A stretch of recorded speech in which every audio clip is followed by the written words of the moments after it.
ज्ञानाञ्जनशलाकया चक्षुरुन्मीलितं येन तस्मै श्री गुरवे नमः।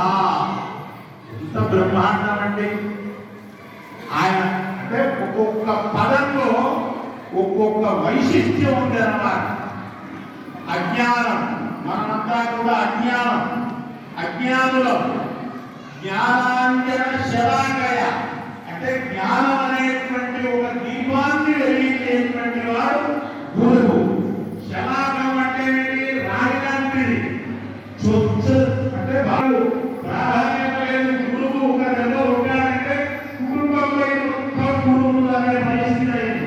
ఇక పిల్లలకు ఈ ధైర్యం